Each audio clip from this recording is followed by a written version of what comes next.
સ્થાનિક સ્વરાજ્યની ચૂંટણીમાં કોંગ્રેસ દ્વારા છબરડો સામે આવ્યો છે।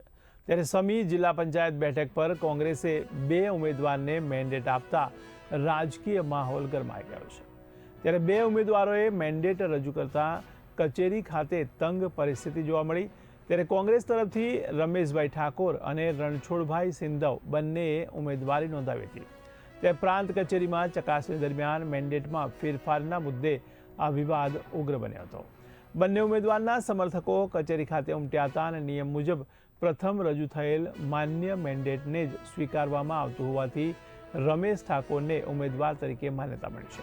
ત્યારે આ સમગ્ર ઘટનાક્રમ દરમિયાન કોઈ અનિચ્છનીય બનાવ ન બને તે માટે સમી પોલીસ પણ ખડે પગે તૈનાત રહી હતી અને કાયદો અને વ્યવસ્થા જાળવવામાં સફળ રહી હતી।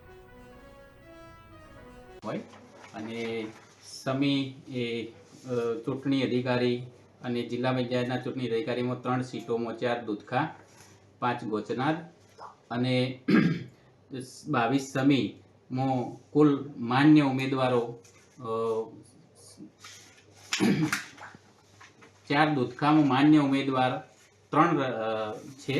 ગણપતકુમાર ભાવનાબેન શક્તિ છે, નર્મદાબેન સોમાભાઈ પરમાર, હંસાબેન જસવંતભાઈ મકવાણા, આ 3 માન્ય ઉમેદવાર ગણેલ છે 4 દૂધખા માટે। 5 ગોતનાદમાં 3 માન્ય ઉમેદવાર રાખેલ છે। સામાન્ય સ્ત્રીની સીટ હતી, એમાં દાડમબેન મહાદેવભાઈ ભલગામા, ધનીબેન વિક્રમભાઈ ઠાકોર, નીતાબેન અશોકભાઈ ચૌધરી। જ્યારે સમી 22ની સીટમાં પણ 3 માન્ય ઉમેદવાર બિન અનામત સામાન્ય સીટમાં 3 માન્ય ઉમેદવાર રાખેલ છે। દિનેશભાઈ બેચરજી ઠાકોર, ભીખાભાઈ શંકરભાઈ નાડોદા, રમેશભાઈ પરસોત્તમભાઈ ઠાકોર।